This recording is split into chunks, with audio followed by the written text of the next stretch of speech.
नमस्कार, मैं हूं तृप्ता आर्या। इंडियाज़ 18 में आप सभी का स्वागत है हमारे खास प्रोग्राम खास मुलाकात में। खास मुलाकात प्रोग्राम एक ऐसा प्रोग्राम है जिसमें आप जानी मानी हस्तियों से रूबरू होते हैं। इसी सिलसिले को आगे बढ़ाते हुए आज हमारे साथ मौजूद रहेंगे Delhi police special commissioner Shri Atul Katiyar ji. Sir, India's 18 में आपका बहुत बहुत स्वागत है। सर, क्योंकि प्रोग्राम ऐसा है, लंबा प्रोग्राम है, आज हम बचपन से इस पर फोकस करेंगे सर, क्योंकि एक जब बच्चा होता है उसको क्या प्रेरणा ऐसे मिलती है कि वो एक अलग फील्ड में जाता है। ऐसे ही आप दिल्ली पुलिस में आईपीएस बन के आए, क्या प्रेरणा थी सर? सॉरी, क्योंकि पहले अगर जो बैकग्राउंड मेरा देखा जाए तो मेरे फादर प्रिंसिपल थे। हम लोग एक बहुत छोटे से गांव पलारी नाम के, पलादौजार इसका तहसील था और डिस्ट्रिक्ट रायपुर छत्तीसगढ़, आज उस समय मध्य प्रदेश में था। ये तो एक मध्य वर्गीय परिवार होता है, मिडिल क्लास फैमिली होती, वहाँ मैंने जन्म लिया था। 3000 की आबादी थी और हम लोग 4 भाई बहन थे। निश्चित रूप से हम लोगों के लिए जीवन संघर्षमय था और मैं एक उस समय पे जब छोटी क्लासेस में था, 9-10 कहा जाए, बीएससी कही जाए तो, या पढ़ के आया हूँ, तो मेरे लिए हर चीज़ संघर्षमय थी, जिसमें जब मैं समाज को देखता था, अब मैं सोचता हूँ ऐसा, उस समय शायद ऐसा सब विचार दूसरे रूप में आए होंगे, तो मेरे को समाज से ये बात समझ में जरूर आती थी कि कहीं ना कहीं इस देश में एक आम आदमी को एडमिनिस्ट्रेशन तक एक्सेस नहीं है।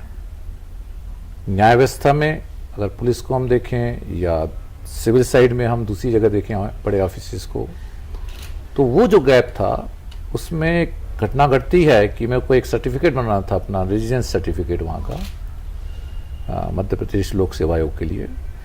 तो एक मेरे को नहीं मालूम कि मैं कितना लंबा आप इसको कहूँ, लेकिन फिर भी सर आज हम पूरी आपकी बायोग्राफी पर फोकस करें। मैं एक डिप्टी कलेक्टर के यहाँ उस सर्टिफिकेट को बनाना था, तो उसने मेरे को कम से कम 1-1.5 घंटे वेट कराया।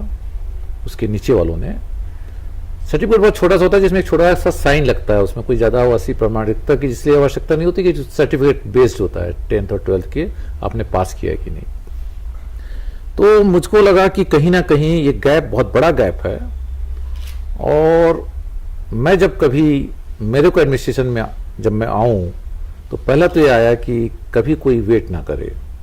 तो एक मेरी पद्धति में अभी भी कार्य पद्धति है कि मेरे यहाँ जैसे ऑफिसेज में आने के लिए, चाहे मैं किसी भी पोस्ट पर रहूँ, अंदर आने के लिए किसी से कोई परमिशन की आवश्यकता लगभग नहीं होती। दूसरा, मैं देखता था कि मैं कमज़ोर था शादी, अभी तो मैं ठीक हूँ, मेरा वेट 80 kg 84 kg है, उस समय मेरा वेट हुआ करता था 48 kg इसी हाइट पे।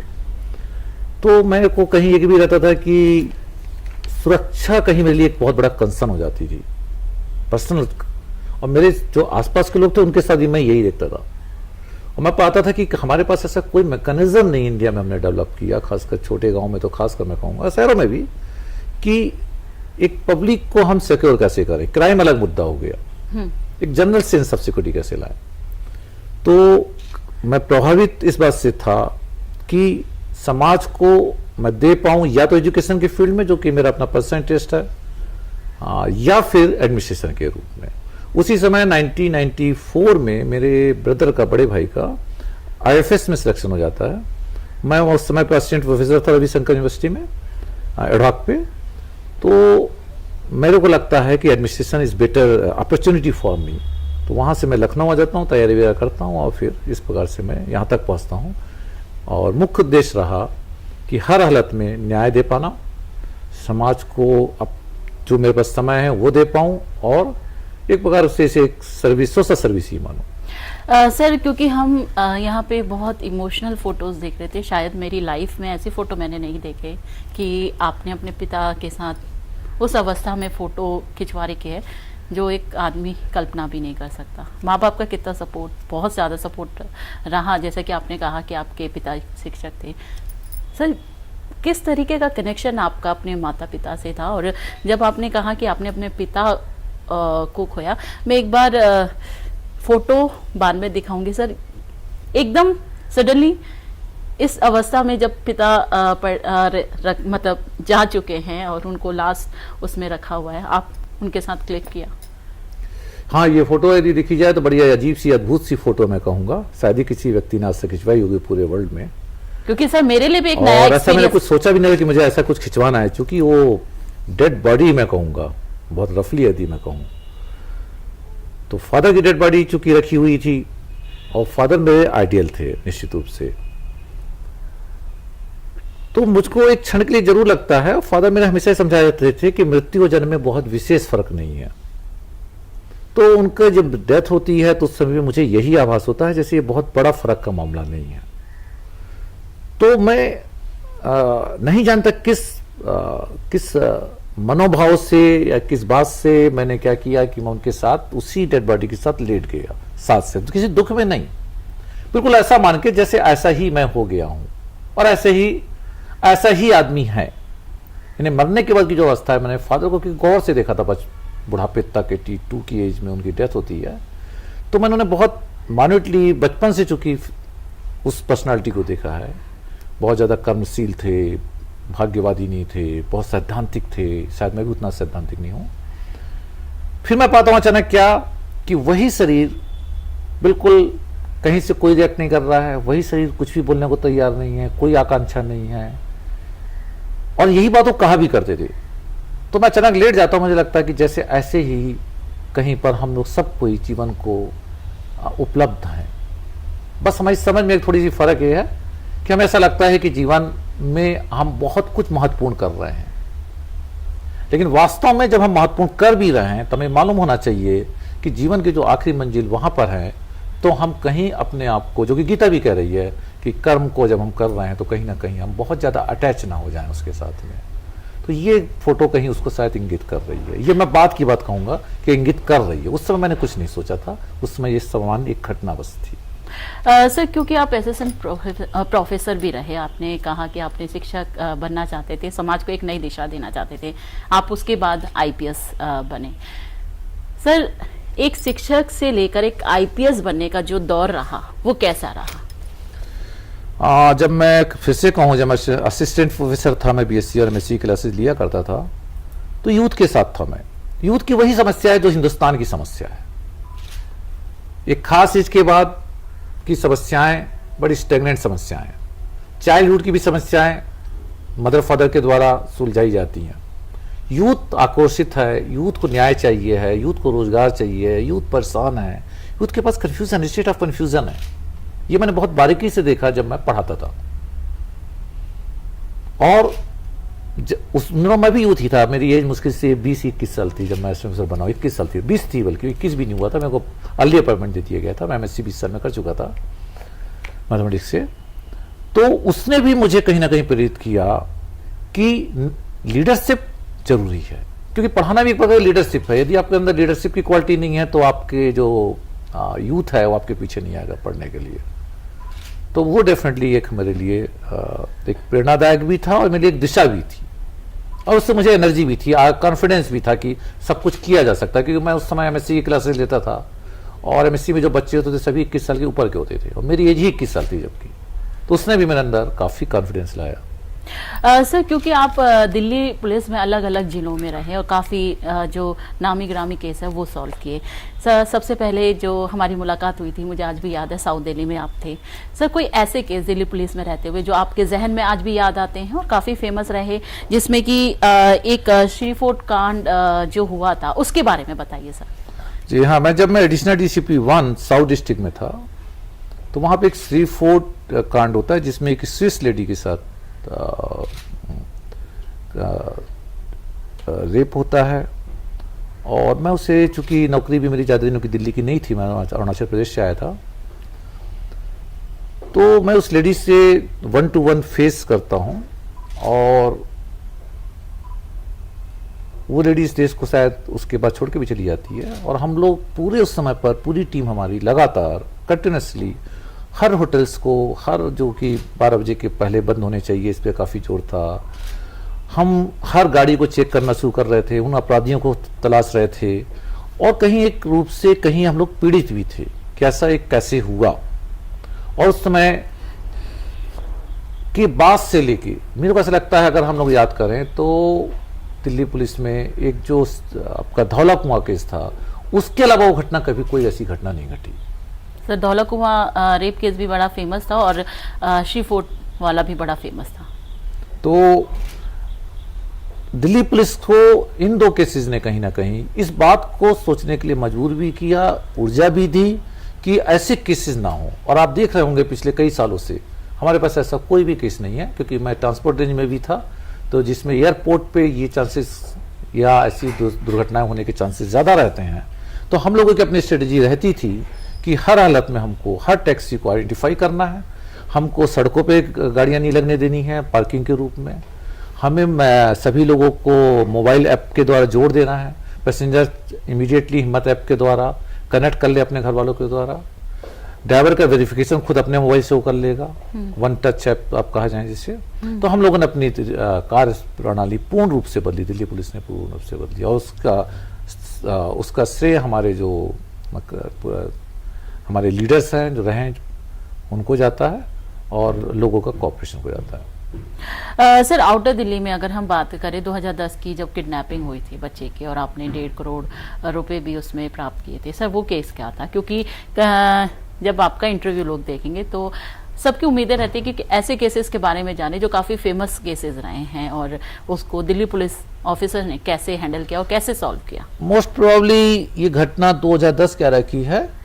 इसमें एक फेमस स्कूल है वहाँ पर, that is GT Goenka school, और वहाँ एक बिजनेसमैन का बच्चा पढ़ता था और इसको स्कूल जाते वक्त किडनैप कर लिया जाता है। किडनैपिंग होने के बाद निश्चित रूप से बीइंग डिस्ट्रिक्ट DCP मेरे लिए एक प्रायोरिटी थी, एक चैलेंज था। जब मैं इस घर को विजिट करता हूँ, पेरेंट्स को मिलता हूँ, तो उनकी मदर कंटिन्यूसली रो रही थी, पिता भी काफ़ी दुखी थी, इनका शायद इकलौता लड़का है। और मेरे को ऐसा लगता है कि कहीं पे ये हमारी जिम्मेदारी है कि हम इस बच्चे को किसी भी तरह माँ को दे पाए, हम लोग कहीं ना कहीं इसको किडनैपर से छुड़ा पाए।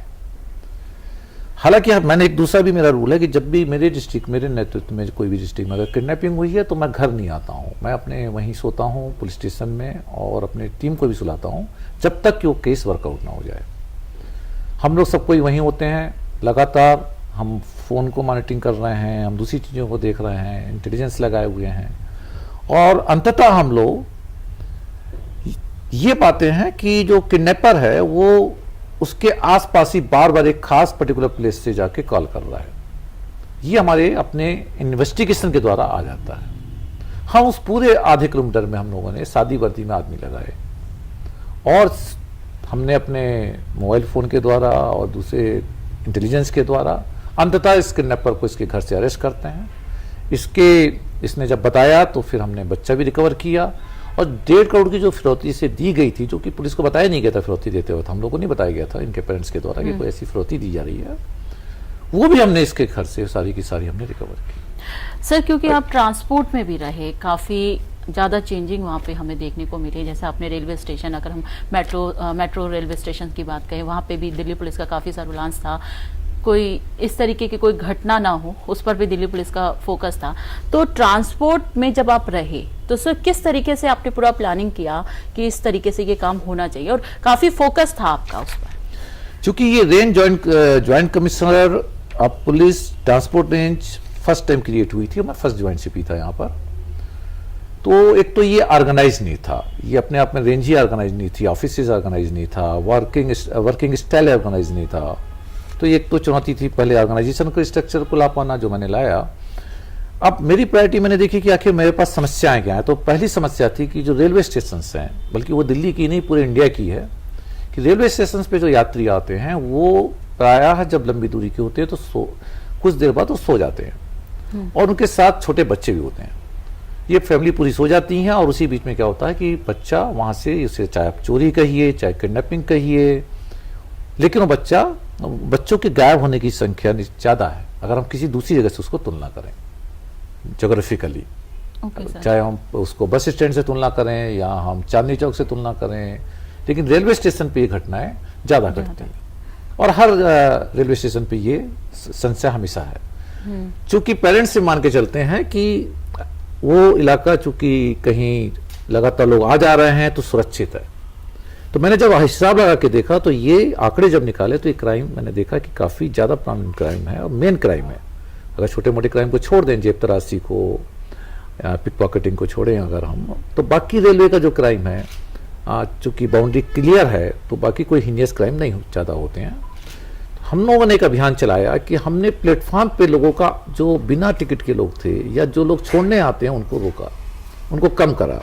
पहला तो क्लियर किया इस बात को कि भाई यहाँ ऐसा नहीं हो कि रात को क्या हुआ कि बाहर से लोग आते हैं, जो आसपास के लोग होते हैं, जो चाहे वो लेबर क्लास हो, रिक्शे वाले हों, दूसरे लोग हैं जिनके पास घर नहीं है, वो रेलवे स्टेशन को सोने का अपना एक जरिया बना लेते हैं। तो पहले तो हमने इस पर रोक लगाई, कंप्लीटली रोक लगाई।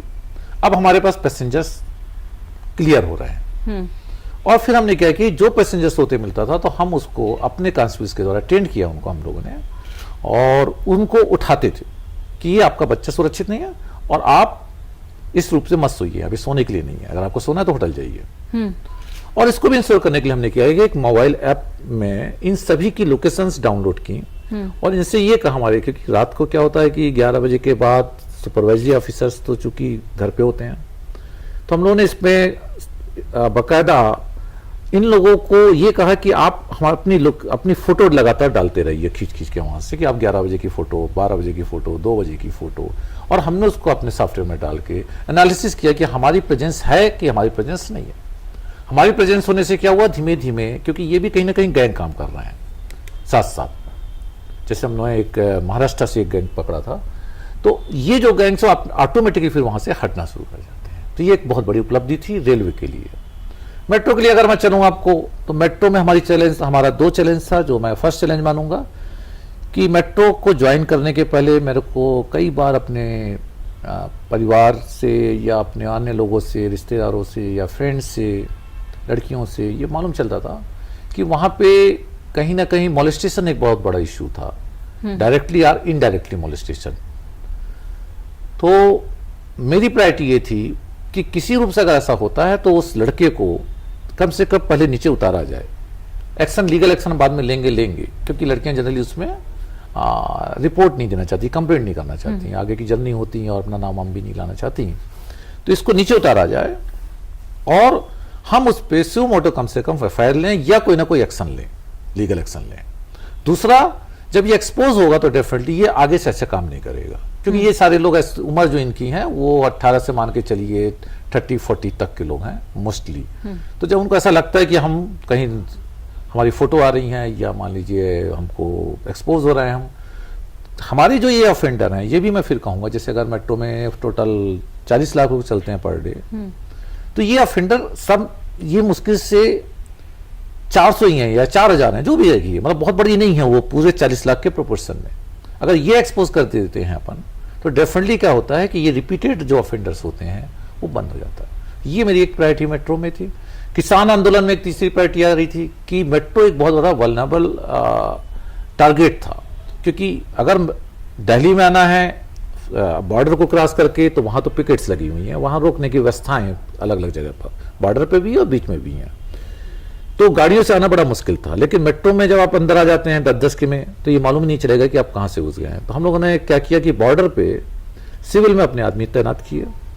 वहाँ के एसपी से हम लोगों ने इधर हरियाणा में और यूपी में हम लोगों ने क्या किया कि उनसे टाइप किया, और जैसे भी हमारे पास कोई इन्फॉर्मेशन होती थी तो हमें उनसे काउंसलिंग करते थे बीच में, या तो वहीं पे रोकते थे, अगर वहाँ रोकना नहीं पाते थे तो हम लोग कश्मीरी गेट हो गए या दूसरे जो बीच के इंटरसेक्शंस हैं बड़े, वहाँ पे उनको उतारते थे, समझाते थे कि चूंकि 144 लगी हुई है सीआरपीसी यहाँ पर पार्लियामेंट के आसपास, तो आपको वहाँ नहीं जाना, और किसानों ने भी इस बात को समझा। सर, लॉ एंड ऑर्डर का भी बहुत बड़ा इशू था, क्योंकि उस समय जिस तरीके से रुग्र रूप ले रखा था किसान आंदोलन में, उस समय भी आपने लॉ एंड ऑर्डर को भी बड़ा अच्छी तरीके से टैकल किया था। इसमें मैं ये कहूँगा कि लॉ एंड ऑर्डर के जितने भी इश्यूज हुए, कम से कम मेरे टेन्योर में जितना मेरे को याद है, चाहे मैं नॉर्थ में रहा हूँ, एडिशनल डीसीपी साउथ रहा हूँ, या डीसीपी आउटर के रूप में काम किया, जॉइंट सीपी मैंने इसमें ट्रांसपोर्ट रेंज काम किया, जॉइंट सीपी मैंने अभी वेस्टर्न रेंज से मेरी लास्ट पोस्टिंग थी।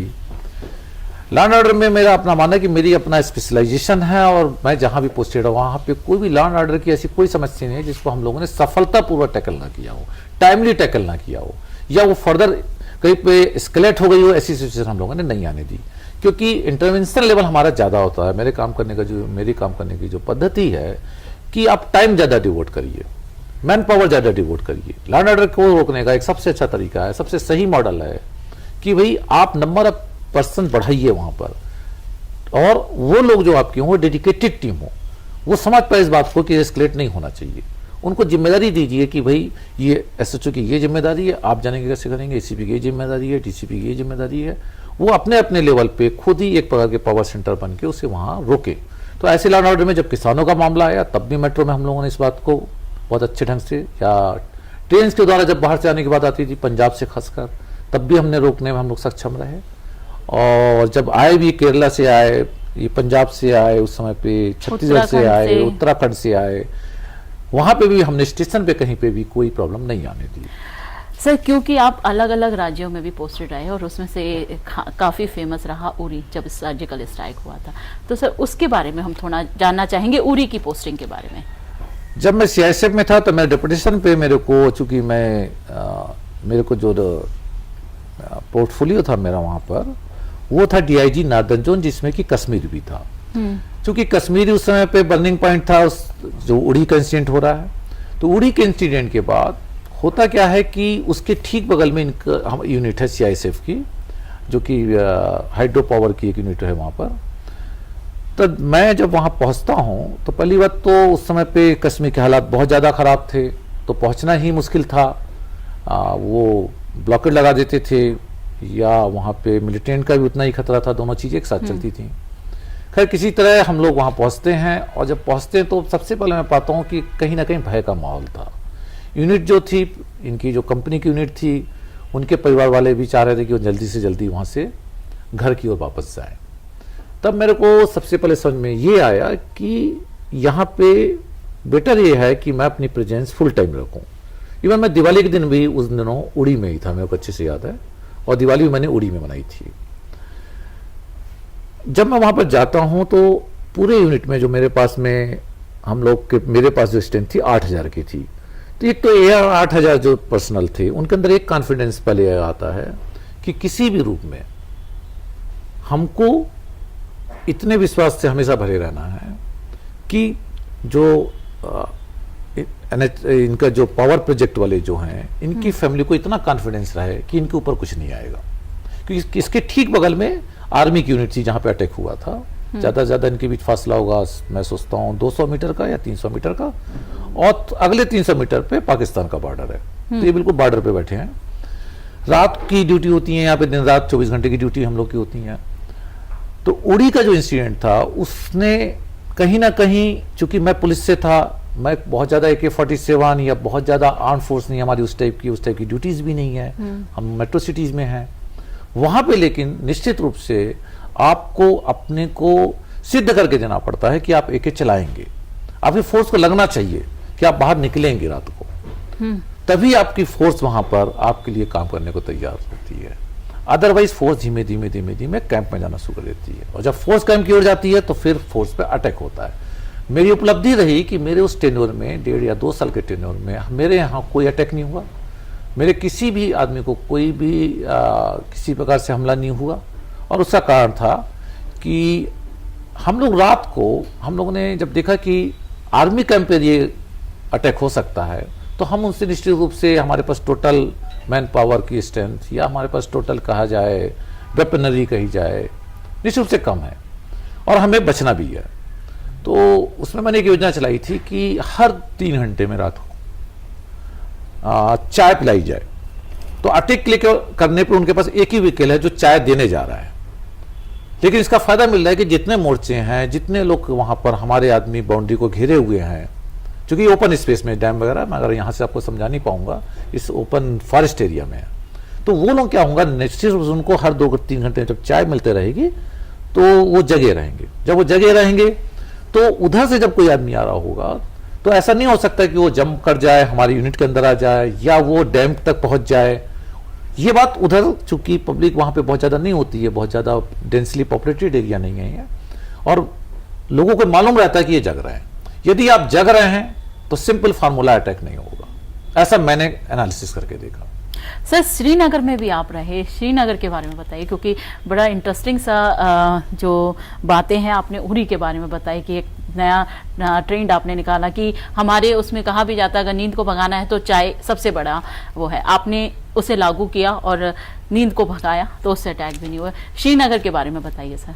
श्रीनगर का मैं बताऊं कि ये पोस्ट उड़ी की बात है। उड़ी की घटना घट चुकी है, सर्जिकल स्ट्राइक भी हो चुकी है, और उन दिनों हम लोगों को पहली बार स्ट्राइकिंग फोर्स के रूप में सीआईएसएफ को, क्योंकि इसके पहले सीआईएसएफ को स्ट्राइकिंग फोर्स के रूप में कश्मीर में डिप्यूट शायद मेरे ख्याल से नहीं किया गया होगा, स्ट्राइकिंग फोर्स के रूप में इन्हें कश्मीर में हम लोग को तैनात किया जाता है। मैं चूंकि डीआईजी था तो मैं ही नोडल अफसर था इसका, और मैं उन दिनों श्रीनगर में कैंप डाल देता हूँ। ये कैंप भी हमारे चूंकि बहुत एडहाक कैंप थे, बहुत अच्छी फैसिलिटीज वगैरह नहीं होती थी, और लगभग आपको अपनी लोअर फोर्स जो होती है, जो कांस्टेबलरी है, इनके साथ ही रहना है। चूंकि जब आप एक छोटे से बंधे हुए एरिया में, मान के चलिए कि एक जगह का टोटल एरिया आपके पास से 1000 स्क्वायर यार्ड का लैंड है आपके पास में, या उससे भी छोटा कई जगह तो 500 स्क्वायर यार्ड, 8-10 कमरे बने हैं। अब इन कमरों में अलग अलग जगह पे आपकी फोर्स पड़ी हुई है, और बेचारे वो 6 महीने से, 8 महीने से, 3 महीने से कंट्री से एक ही जगह रह रहे हैं, बाहर भी नहीं आप निकल सकते कि बाहर एक ही साथ निकलेंगे, एक ही साथ जाएंगे, एक ही साथ आएंगे, चाहे वो सीआरपीएफ हो, चाहे वो बीएसएफ हो, चाहे सीआईएसएफ हो। सारा बाजार लॉक था, दुकानें बंद पड़ी थी, ट्रैफिक लगभग बंद था। हम लोग अगर 8-10 गाड़ियां भी लेके जाते थे तो पथराव होता था। तो स्थिति बहुत खराब थी उन दिनों में। आज तो स्थिति बहुत अच्छी है कश्मीर की, खासकर अगर आज से हम तुलना करें, भय का माहौल था इस समय पे। निश्चित रूप से एक और हमारे सामने समस्या थी कि हम एज ए सीआईएसएफ की फोर्स के रूप में हम पूर्णतः तैयार नहीं थे उस स्थिति को काउंटर करने के लिए। लेकिन हमारे जवानों ने, हमारे असिस्टेंट कमांडेंट, डिप्टी कमांडेंट्स, हमारे उस समय के तत्कालीन जो डीजी थे मिस्टर सिंह, उन्होंने हमको, डीजी साहब ने स्ट्रेटेजी बताई, थोड़े रिसोर्स भी एमएचए के द्वारा उपलब्ध करवा पाए हम लोगों को। लिमिटेड रिसोर्सेज के साथ हम लोग वहाँ पे ऑपरेशन में जाते थे। हम लोग वहाँ पे जितना भी रोड है उनकी क्लियरेंस कराते थे। सुबह 4 बजे उठ के रात तक हम लोग सड़क पे होते थे। काफ़ी ठंड होती थी, और दूसरी ओर उतना ही खतरा भी होता था। खतरा यहाँ होता था, मेरे को अच्छे से याद है, एक घटना घटती है जिसमें कि हम लोग जहाँ खड़े थे, हमारा जो कांस्टेबल खड़ा है जहाँ पर, ठीक यानी उससे 3 मीटर की दूरी पे दूसरा घर है, यानी एक गली का फासला है, और उधर से फायर आता है। जब उधर से फायर आता है तो ये अचानक बर्स्ट फायर करता है लगातार एक ही से, क्योंकि इसे समझ में ही नहीं आता फायर आ किधर से रहा है, रात का टाइम है। अब ये घटना घट जाती है। घटना घटने के बाद वहां की जो पुलिस है उसको लगता है कि शायद ये फायर इतने नहीं होने चाहिए थे। हम लोग एसपी से मिलते हैं, वहां के समझाते हैं इस बात को कि अटैक हुआ था प्रॉपर, और वो अटैक हालांकि रैंडम था, और उस अंधेरे में ये समझ में नहीं आया कि कहां से अटैक हुआ, तो ये रैंडम हम लोगों ने भी फायर किए उन्होंने। तो स्थिति इस हद तक थी कि एक तो लगातार एक ही जगह पे रहना, बाहर नहीं निकल पाना, खासकर जो हमारे इनके जो आपके कहिए इनके जो हेड कांस्टेबल हमारे यहाँ होती है, उसके ऊपर के सब इंस्पेक्टर हो गए, इंस्पेक्टर हो गए, कंटिन्यूसली एक ही जगह रहना, परिवार से दूर रहना, बाहर नहीं निकलना, तो एक फ्रस्ट्रेशन डेवलप होने लग जाता है। लड़ाई से ज्यादा इंपॉर्टेंट है साइकोलॉजिकल ब्रेकडाउन, जिसे मैं कहूंगा, वो लगने जाता है कि बाहर निकलें। लेकिन डिसिप्लिन फोर्स है, ऐसा आप नहीं कर सकते कि आप घूमने निकल जाएं और कुछ हो जाए कि कैजुअलिटी हो सकती है। तो एक और तो मुझे उन लोगों को मनोवैज्ञानिक रूप से तैयार करना पड़ता था कि देखो मैं भी पढ़ा हूं, रहना ही पड़ेगा और कोई चारा नहीं है, मैंने भी फैमिली छोड़ी हुई है।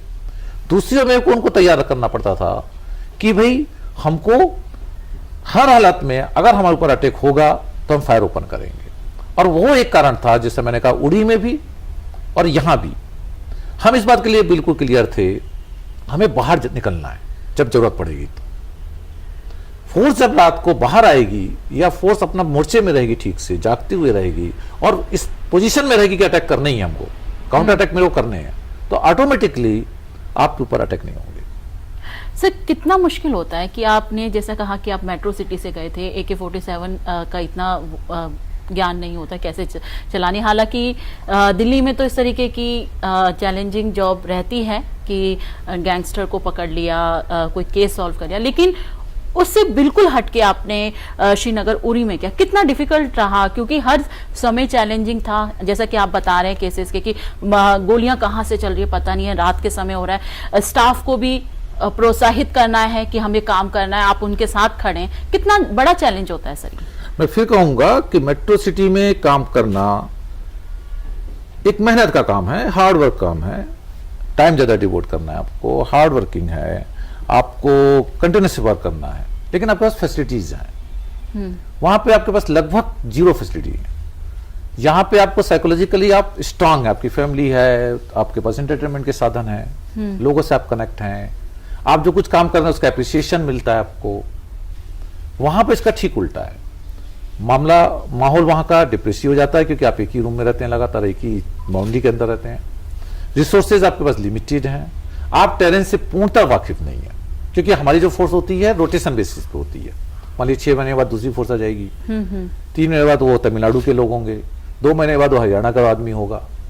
फोर्स हमारा कंपोजिशन जो है वो कंपोजिशन हेट्रोजीनियस कंपोजिशन है, और वो पहली बार हो सकता है आया हो कश्मीर पूरे लाइफ में, और उसको पहली बार में टेरेन नहीं मालूम है ठीक से, वो ये बात नहीं जान रहा कि जहां वो खड़ा है उसके नीचे लैंडमाइन हो सकती है, या आईडी हो सकती है, या और दूसरी बातें हो सकती हैं, वो उससे फैमिलियर नहीं है वहां के ऑपरेशन से। और जब हम लोग वहां पे ऑपरेशन में जाते हैं तो निश्चित रूप से बहुत ज्यादा चैलेंजेबल है, उसमें अपनी जान भी बचानी है, सिविलियन की जान भी बचानी है, उधर टेररिस्ट जो है अगर वो आगे आता है तो उसे उसका खात्मा भी करना है।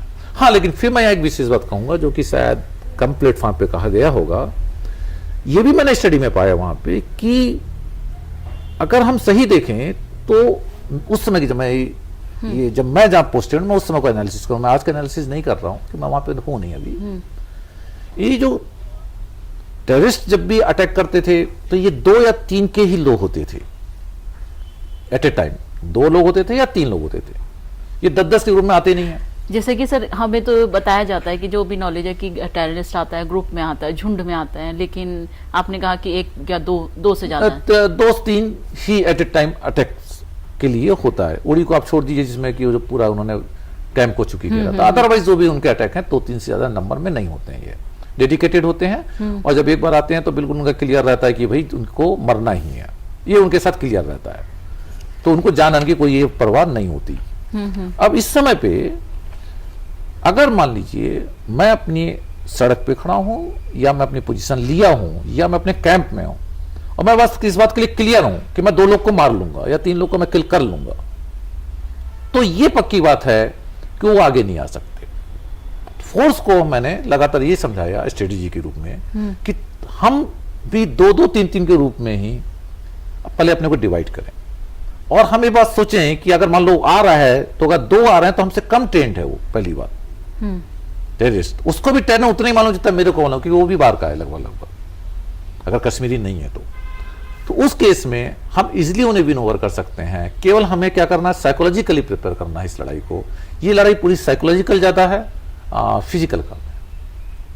तो सर पूरा समझने की ज़रूरत है उस एरिया को, और उनकी जो दिमाग में जो चल रहा है उसको भी समझने। सर पांडिचेरी में भी आप रहे वहाँ पे, और वहाँ पे बोला गया है कि जब तक आप थे वहाँ पे कोई विस्फोट वगैरह कुछ नहीं हुआ था, काफ़ी लोग वहाँ के बारे में बताते हैं, तो पांडिचेरी के बारे में बताइए सर, क्या सब बम विस्फोट के बारे में क्या चीज़ था सर कि उसके बाद नहीं हुआ आपके जाने के बाद? पांडिचेरी जब मेरी पोस्टिंग होती है एज SSP होती है, फिर मैं DIG के रूप में भी वहाँ रहा, तो पांडिचेरी में जब मैं उतरा तो एक आध जगह बोर्ड भी लगे हुए थे, Pondicherry is a peaceful state like that, कुछ था कुछ वहाँ का, कुछ लोगो टाइप का कुछ था वो, और मेरे को अच्छा भी लगा, सागर है, सुंदर है, सब कुछ।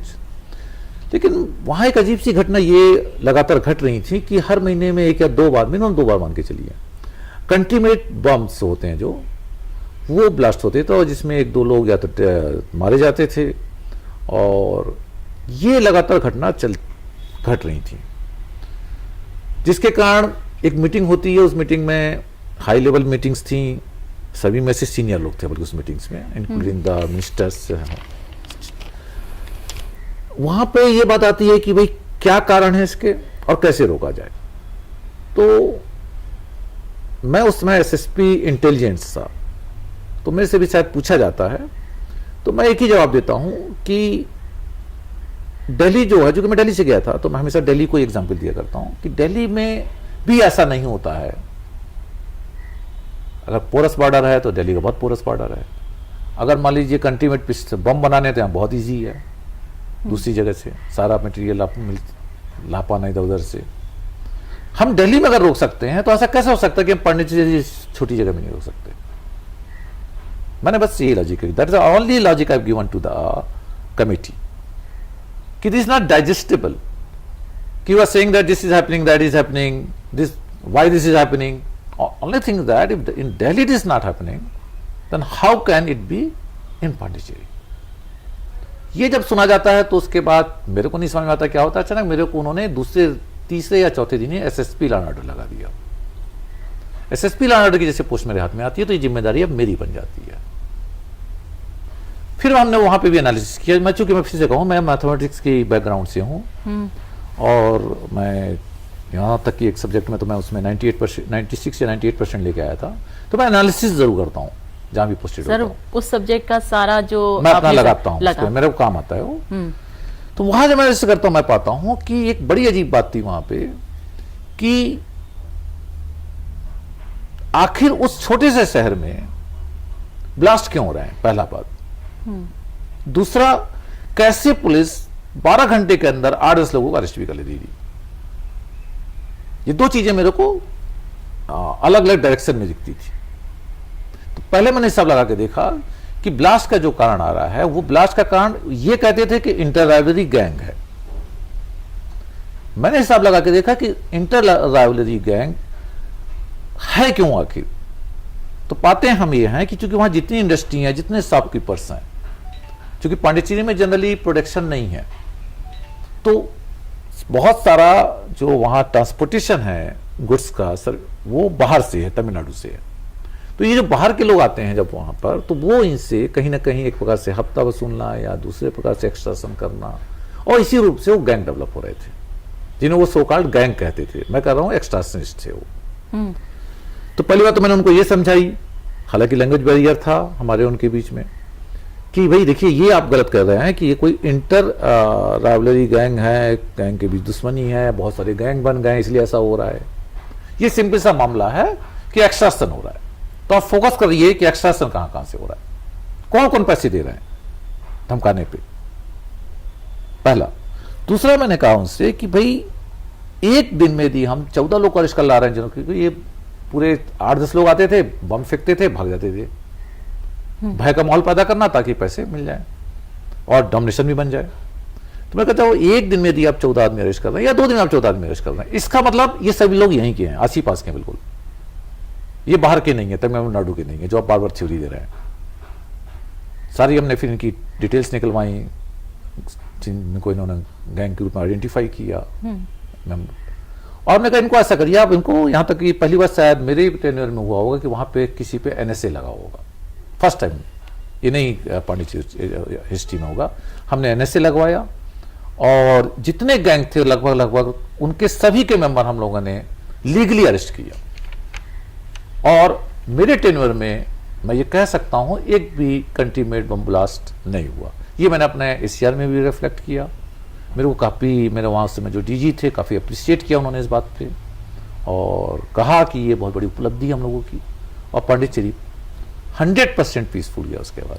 सर, अरुणाचल के बारे में बताइए। अरुणाचल में भी आप रहे, वहाँ पे भी काफ़ी सारा काम आपने किया, क्योंकि अलग अलग जगह में रहकर एक अलग अलग चैलेंज होता है सर। आपने, क्योंकि आपने कहा कि आप मैथ्स बैकग्राउंड से हैं और उस सब्जेक्ट का आप हर जगह उसका इस्तेमाल करते हैं, तो अरुणाचल के बारे में बताइए सर।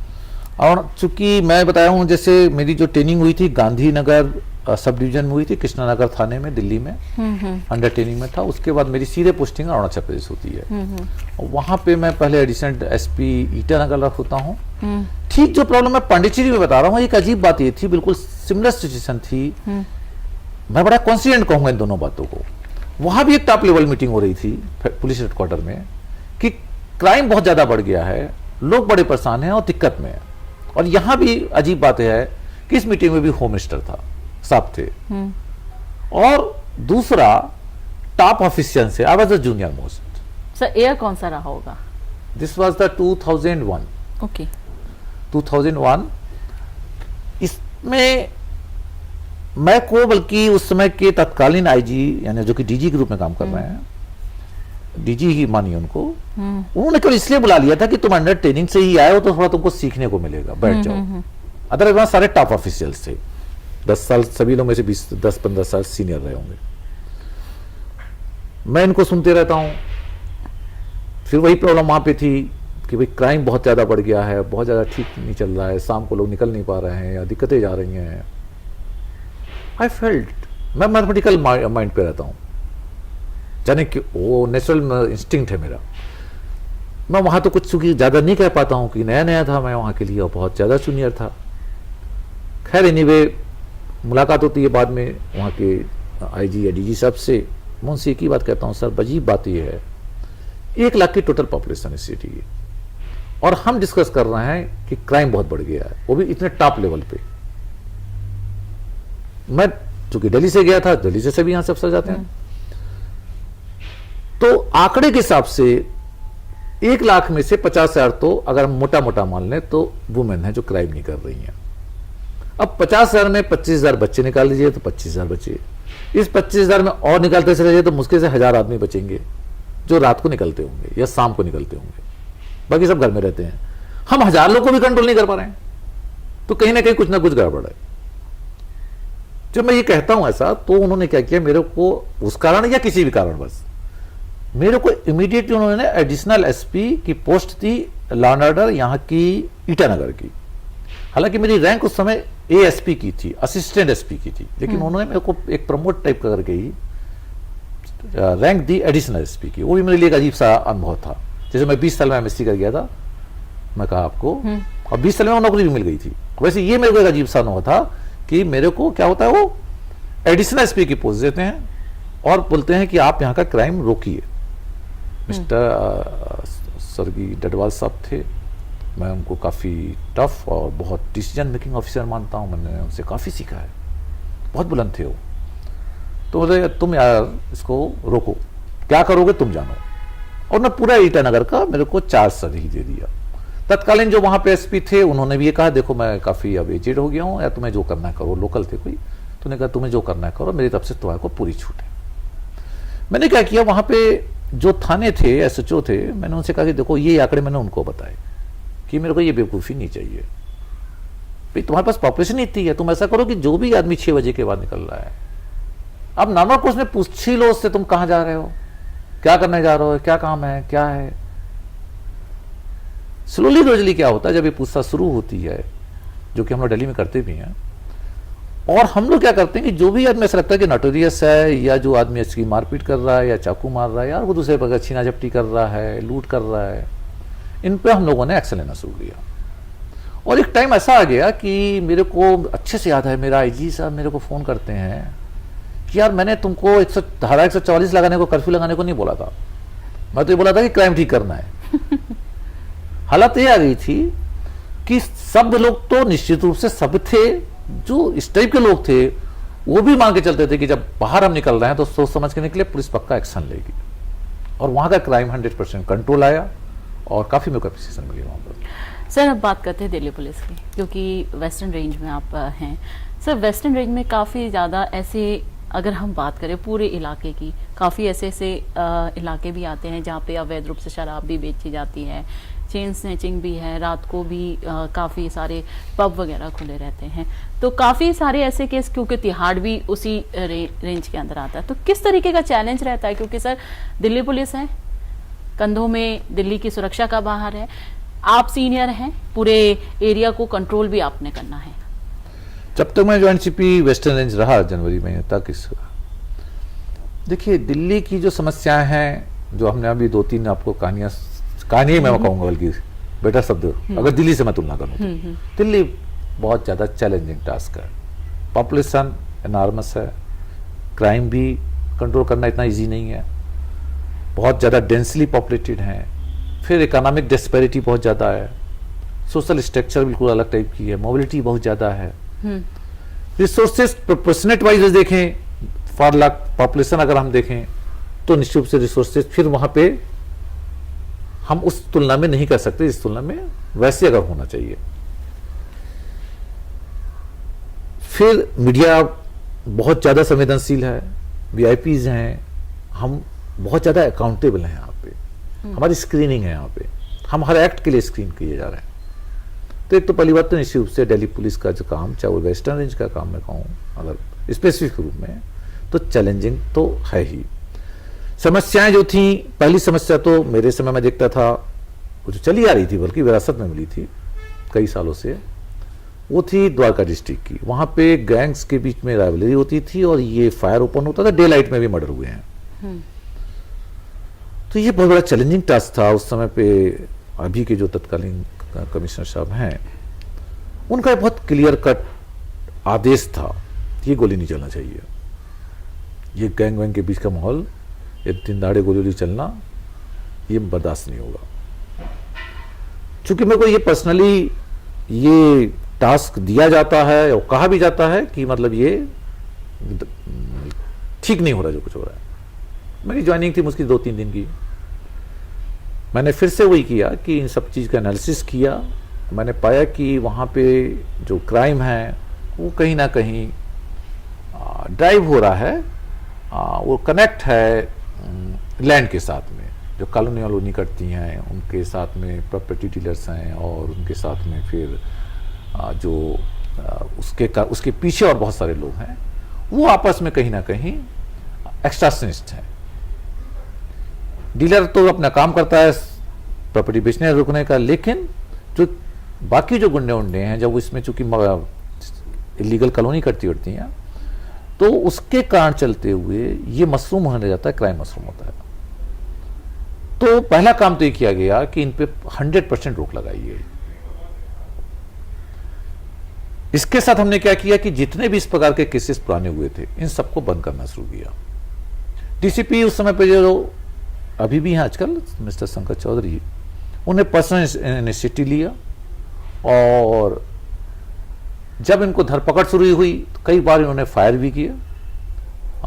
फायर जब उनकी तरफ से आया तो रिटेलिएट किया गया हमारी टीम के द्वारा, और उसके चलते धीमे धीमे वहाँ पे आज की स्थिति में मैं सोचता हूँ लगभग ये जो गैंग्स थे ये खत्म, पीछे हटने लग गए, क्राइम पीछे हटा, और द्वारका डिस्ट्रिक्ट शांतप्रिय डिस्ट्रिक्ट के रूप में सामने आया। वेस्ट में मैं कहूँ, वेस्ट डिस्ट्रिक्ट जो कि राजौरी गन्ना वगैरह का इलाका है, सर रघुवीर नगर काफी सुर्खियों में रहता है, जो अवैध शराब के लिए। इनके लिए मैं कहूँगा कि यहाँ की भी जो प्रायोरिटी, पहली प्रायोरिटी लेकिन मेरी जो वहाँ पे थी कि स्नैचिंग और स्ट्रीट क्राइम की थी, क्योंकि इलाका, ये पूरा इलाका कहीं कहीं बिजनेस क्लास फैमिली से है, और काफ़ी लोग यहाँ बाहर होते हैं रात काफ़ी लेट नाइट तक भी। तो चैन स्नैचिंग हो गई या बाकी प्रकार की रॉबरी हो गई, लूट हो गई, तो इस पे पहला जोर था। और इसके लिए हम लोगों ने लगातार क्या किया कि जो चूँकि तत्कालीन कमिश्नर साहब ने पीसीआर वैन हमको थानों में डाइवर्ट कर दी गई, मर्ज कर दी गई, तो उसका हम लोग को फायदा मिला, हमारे पास पुलिस बल भी बढ़ गया और पीसीआर वैन से हमारी मोबिलिटी बढ़ गई। फिर हम लोगों ने इसमें भी अपने पुलिस स्टेशन में कई जगह पर अपने सेंटर बनाए कि हमारी गाड़ियां किधर रन कर रही हैं, पेट्रोल कर रही हैं। तो हम उनको वेस्ट डिस्ट्रिक्ट में क्या करते थे कि कंट्रोल रूम के द्वारा ये देख लेते थे कि हमारी गाड़ियां वास्तव में इतने किलोमीटर चल रही हैं कि नहीं चल रही हैं, जैसे 100 से 150 किलोमीटर पर डे चलनी चाहिए, या वो एक ही जगह पे स्टेशन तो नहीं है, या इस टाइम 11 बजे मान लीजिए उसको एक पर्टिकुलर जगह पे होनी चाहिए, वहां है कि नहीं है, कि क्राइम यहाँ होगा, स्टैटिस्टिक्स कह रही है क्राइम की प्रोबेबिलिटी इधर ज़्यादा है। तो उसके द्वारा हम लोगों ने क्या किया, इन दोनों क्राइम को कंट्रोल किया। बाकी जो आपने कहा कि अवैध शराब वगैरह का, अवैध शराब में एक चीज़ तो आ चुकी है काफ़ी हद तक कि अब लोकल जो पहले बनाते थे और जो कि स्प्यूरियस लिक्विड जो होती थी वो तो अब ख़त्म हो चुका है, क्योंकि पुलिस का कंट्रोल बढ़ा, छापामारी बढ़ी, एक बात। दूसरा हुआ कि अवेलेबिलिटी जो है शायद इन दिनों में जो लाइसेंस जो हैं उसकी अवेलेबिलिटी भी शायद बढ़ी है। मेरे पास कोई डाटा तो नहीं है, लेकिन हिसाब से लगता है कि वो जो सप्लाई एंड डिमांड वाला जो मामला था वो भी कैप खत्म हुआ है। और अगर वहाँ पे इलीगलिटी थी तो थोड़ी बहुत मैं देखता था कि जो हरियाणा में जो होती है लिकर होती है, इसको जो कि सस्ती शायद पड़ती है, तो उसकी बिक्री थी। तो उसके लिए हम लोगों ने क्या किया कि जो भी, क्योंकि ये इसको ऑपरेट करने वाले बहुत ज़्यादा लोग एक डिस्ट्रिक्ट में नहीं होते हैं, वो आइडेंटिफाइड होते हैं, उनका हमारा पर्सनल फाइल खुली होती है, डोजियर होते हैं। हमने क्या किया कि इन लोगों की धरपकड़ की और उससे काफ़ी कंट्रोल में आया। सर, आपने अभी एक बात यहाँ पर बोली कि दिल्ली पुलिस को काफ़ी हेल्प हुई है, पीसीआर जो गाड़ियाँ हैं वो थानों से अटैच कर दी। हालांकि सीपी साहब का बहुत सराहनीय कदम ये रहा, क्योंकि जब पीसीआर वैन के लिए लोकल कॉल करते थे तो थाने को नहीं पता होता भाई कौन सा पीसीआर आएगा, लेकिन ये एक बहुत अच्छा स्टेप रहा दिल्ली पुलिस। अब स्पेशल मैं कहूँगी कमिश्नर साहब ने जो थानों से पीसीआर वैन को जोड़ दिया। सर, कितना बेनिफिट हुआ है इससे, क्योंकि बहुत ज़्यादा जो हम कहेंगे थाने के पास पावर आ गई है, तो इससे कितना बेनिफिट हुआ है थाने को? जैसे मैं आपसे कहूँ, पहली बात तो ये अभी तक की दिल्ली पुलिस का सबसे बोल्ड स्टेप है। ये सोच पाना ही एक अपने आप में बड़ा अनइमेजिनरी काइंड टाइप सिचुएशन है। पीसीआर एक ऐसा माना जाता था कि पीसीआर जो है के रूप में हम दिल्ली को सुरक्षित रखे हुए हैं। एक प्री कंसीव हमारी मोशन थी कि भाई पीसीआर नहीं होंगी तो सब खत्म हो जाएगा, क्योंकि सर जब रिएक्ट करेगी जल्दी। निर्भया केस हुआ था उसमें भी पीसीआर पे बहुत आया था। जब पीसीआर चूंकि एक प्रकार से स्टैंड अलोन मॉडल के रूप में काम कर रही थी, यानी ऑपरेशन के रूप में पीसीआर जो ऑपरेशन ब्रांच थी, ऑप्स ब्रांच जो थी वो नहीं देखती थी। अब होता क्या था कि ये उस समय पे पेट्रोलिंग तो कर रही हैं, इनकी विजिबिलिटी तो है, लेकिन एक्ट नहीं कर रही हैं, क्योंकि वो अकाउंट फॉर नहीं है किसी के लिए, एक्सेप्ट दैट पहुंचना, टाइम से पहुंचना, लेकिन that is after the crime. Prevention के रूप में उनका उतना रोल नहीं हो पा रहा था जितना होना चाहिए था। अब जब ये हम लोग के पास पुलिस स्टेशन में आई, जो मैंने देखा, तो एक तो हमारी स्ट्रेंथ डेफिनेटली बढ़ी, जो पूरा जो उस पर 2 लोग खर्च होते थे या 3 लोग खर्च होते, 2 सीटें पुलिस स्टेशन को मिल गए। दूसरा क्या हुआ कि मेरे को पुलिस स्टेशन में बात मालूम है कि मेरे को या डिस्ट्रिक्ट डीसीपी को मालूम है, एसएचओ को मालूम है कि उसके क्राइम स्पॉट्स कौन कौन से हैं, और वो हर दिन बदल जा रहे हैं, हर सप्ताह में बदल जा रहे हैं, मंथ में बदल जा रहे हैं, सीजन में बदल जा रहे हैं। वो कोई स्टैटिक नहीं है। पहले हम पूरे स्टैटिक चल रहे थे कि भाई ये हमने 50 बना लिए हैं तो 50 पे वो स्टेशन करेंगे। अब हमने क्या किया, हम उसको लगातार तो ज्यादा टाइम दे रहे हैं, डिवोट करवा रहे हैं कि वो मूव करें। सेकंड, हम अपने स्पॉट बदल देते हैं, वो हमारी चॉइस है, क्योंकि क्राइम मेरे यहाँ हो रहा है, पुलिस स्टेशन में हो रहा है, उसके लिए अकाउंट फॉर अकाउंटेबल भी कौन है? पुलिस स्टेशन है, डीसीपी है, एसीपी है उस चेन में, और उनका निश्चित रूप से ज्यादा जुड़ाव है उस अपने इलाके से। वो नहीं चाहेंगे कि क्राइम हो, तो डेफिनेटली वो इस इन व्हीकल से, उस स्टाफ से मैक्सिमम ऑप्टिमम यूटिलाइजेशन चाहेंगे। और वो इसलिए क्या हुआ, जब ये हमको गाड़ियां मर्ज हो जाती हैं तो इनका ऑप्टिमम यूटिलाइजेशन होता है और रिजल्ट्स बेहतर आते हैं, हमारी प्रेजेंस भी बढ़ी है, हमारा क्राइम भी कंट्रोल हुआ है।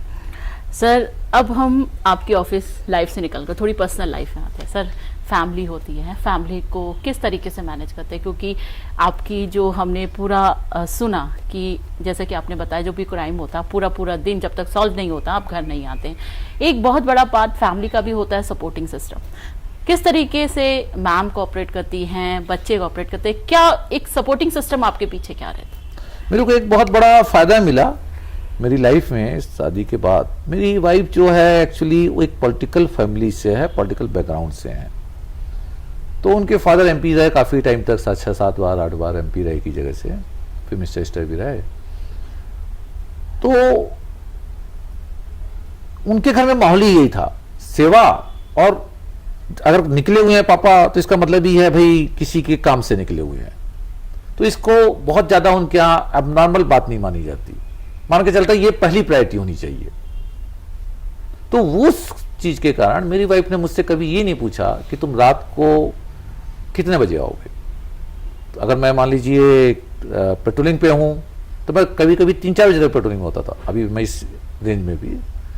तो वो डिस्टर्बेंस कभी भी नहीं रही कि अगर मैं निकला उड़ी के दिवाली के दिन भी तो उन्होंने नहीं कहा दिवाली घर पे मनाना चाहिए, बल्कि उन्होंने कहा तुमको वहीं जाना चाहिए, तुम्हारी जरूरत वहां पर ज्यादा है, जबकि वहां रिस्क भी ज्यादा था और दिवाली वैसे भी आदमी चाहता है घर पे मनाए, दूसरी फैमिली भी चाहती है, तो उनका बहुत ज़्यादा सपोर्ट रहा। हमेशा उन्होंने यही कहा कि फैमिली, बच्चे या उनसे बढ़ के डेफिनेटली कंट्री है, क्योंकि उनके अंदर शायद बचपन से वो देखते आए, ये यही सुनते आई। वहाँ पे कोई इंडस्ट्री तो होती नहीं है, वहाँ पे कोई वर्क भी नहीं होता, वहाँ पे एक ही बात होती है, चलो भाई आपका कौन सा काम अटका पड़ा है, करवाते हैं, चलते हैं, करते हैं, कौन सा एडमिशन ठीक नहीं चल रहा है, क्या नहीं हो रहा है, चलो ठीक करेंगे।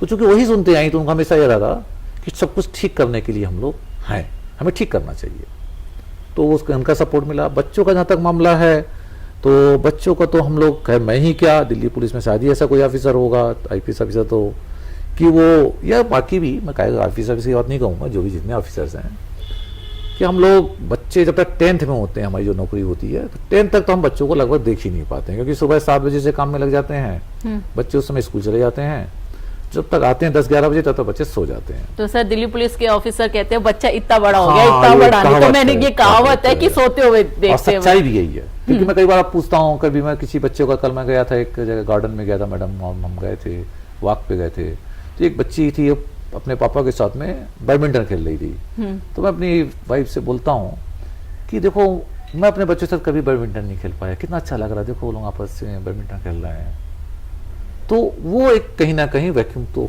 आता है, सब वो चीजें मिस करते हैं। आता है। तो अब इस एज में आके, हाँ, लेकिन जब स्पेशल सीपी रैंक पे आ जाते हैं, थोड़ा समय मिलता है, अगर आप एक्टिव पोस्टिंग में नहीं है तो उस समय पे ये कमी पूरी हो पाती है।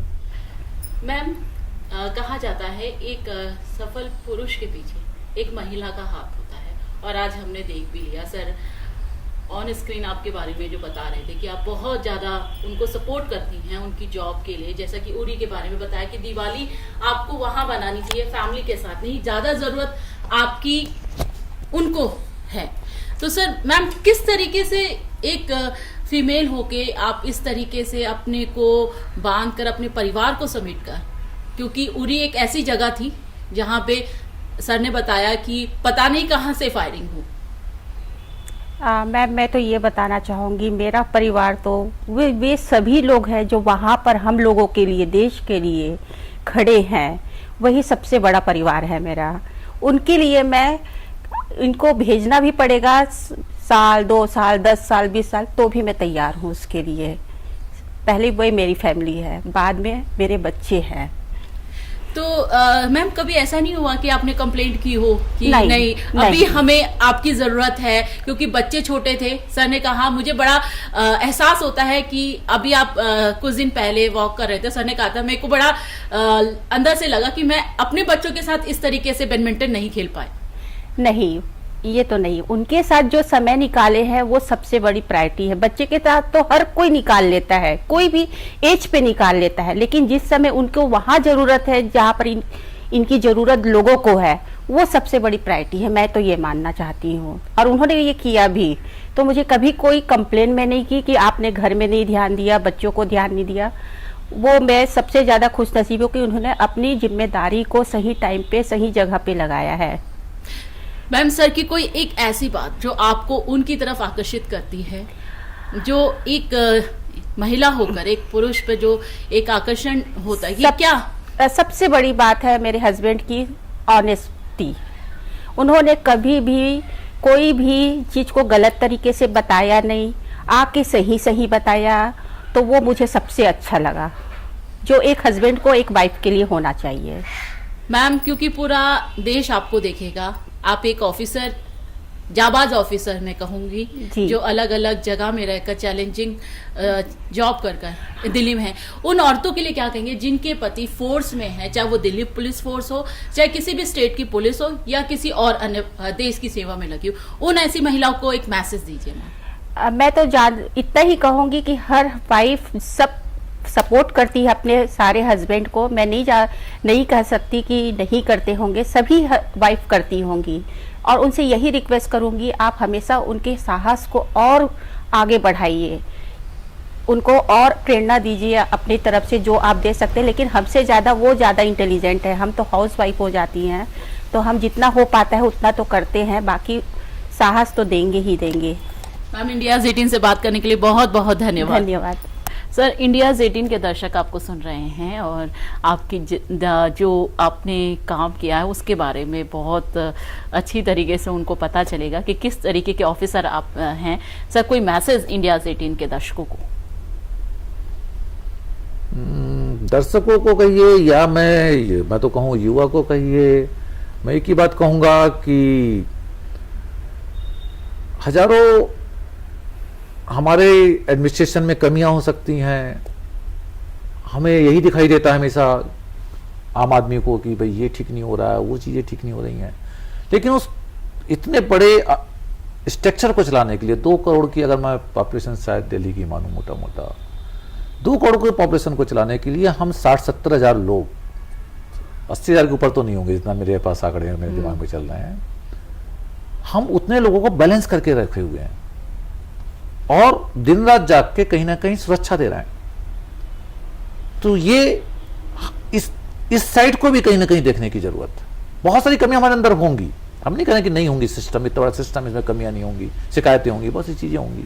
लेकिन इसके ऊपर जो ये त्याग कर रहे हैं, जो कांस्टेबल जो गली में घूम रहा है, जो लोअर सबऑर्डिनेट्स हमारे हैं, सब इंस्पेक्टर हैं, उनको कहीं ना कहीं जो पब्लिक है अपने मोहल्ले में सम्मानित करे, उन्हें घर पे खाने पे कभी कभी बुलाए, उन्हें ध्यान दें और उनके साथ में इंटरेक्शन पैदा करें। वो कर रहा है नहीं कर रहा है एक मुद्दा, ये वास्तव में सिटीजन का रोल होना चाहिए कि वो अपने कांस्टेबल को, बीट कांस्टेबल को, अपने हेड कांस्टेबल को, अपने सब इंस्पेक्टर को, अपने एसएचओ को अपने घर पे बुलाए, सम्मानित करे कि भाई आप मेरे लिए जग रहे हैं। सैलरी देखिए हमें मिलती रहेगी, हम आपको सुरक्षित कर पाते हैं नहीं कर पाते हैं, मेरे को 2 लाख रुपए सैलरी मिलती रहेगी। ये तो मैं जो कुछ कर रहा हूं वास्तव में करने की इच्छा है। एडमिनिस्ट्रेशन में जो आदमी आया हुआ है ये पक्का है कि वो बिजनेसमैन नहीं है, केवल वो बिजनेसमैन नहीं है, वो सैलरी फिक्स है। हम जो कुछ काम कर रहे हैं सुबह से रात तक, निश्चित रूप से हर आदमी, चाहे वो कांस्टेबल बहुत अजीब लग रहा है जो डंडा लेके भी चल रहा है, या लग रहा है कि कुछ खास आदमी नहीं है, कई बार ऐसा भी लगता होगा पब्लिक को, लेकिन पक्का जानिए कि उसके कारण ही आज दुकानें नहीं लूट रही हैं, उसके कारण ही लड़कियां नहीं छेड़ रही हैं, उसके कारण ही ट्रैफिक चल रहा है, हम सब लोग आसानी से घर बैठ पा रहे हैं, तो उसी कारण बैठ पा रहे हैं। ठीक, उसे सैलरी मिल रही है सरकार से, उसका भी घर चल रहा है, मैं हमेशा उनको भी समझाता हूं। तो आप सभी लोगों को मैं यही कहूंगा कि जहां भी कोई आदमी कम से कम सुरक्षा में आपको दिख रहा है तो बहुत ज्यादा त्याग कर रहा है। मैं अपने बारे में तो बहुत सारा कर दिया, मैंने इतना इतना त्याग किया है, या मैं ऐसा वैसा, इससे कई 100 टाइम्स त्याग एसएचओ कर रहा है, कांस्टेबल कर रहा है, हेड कांस्टेबल कर रहा है, जो नीचे वाली फोर्स है। क्यों? क्योंकि उनके पास में चॉइस नहीं है। मैं तो यहां आराम से बैठ सकता हूं, ये चॉइस नहीं है उनके पास में, बाउंड डाउन है बिल्कुल कि भाई उनको रहना ही पड़ेगा, रात को तो रहना पड़ेगा। रात को अगर 2 बजे कोई छोटी बड़ी भी घटना हो जाती है तो उनको दौड़ना पड़ेगा तुम्हें तुरंत। मेरे पास चॉइस है कि मुझे जाना है नहीं जाना है, वो चॉइस वहां खत्म हो जाती है। तो इतना ही कहूंगा मैं आपसे। सर, इंडियाज़ 18 से बात करने के लिए बहुत बहुत धन्यवाद। आज हमारे साथ मौजूद रहे Delhi police special commissioner Atul Katiyar ji, जिनकी बातें आपने सुनी और उन्होंने अपने अनुभव हमसे साझा किए, और साथ ही जो मेरे दिल में एक बात रह गई, जो घर कर गई, वो थी जिस तरीके से हमारे देश की सुरक्षा में सैनिक लगे हैं, वैसे ही हमारी दिल्ली पुलिस हमारी दिल्ली की सुरक्षा में रखी है। उनको सम्मान दीजिए, इज्जत दीजिए। सर ने ये कहा कि सैलरी तो मिलती रहती है, लेकिन अपने परिवारों से दूर रहकर, अपने त्योहारों को छोड़कर वो हम सबकी सेवा में लगे हुए हैं। ये एक बात दिल्ली पुलिस के मुखिया ने अपने परिवार के लिए बोली है। आज के लिए बस इतना ही, लेकिन आप सब जुड़े रहिए इंडियाज़ 18 के साथ। नमस्कार।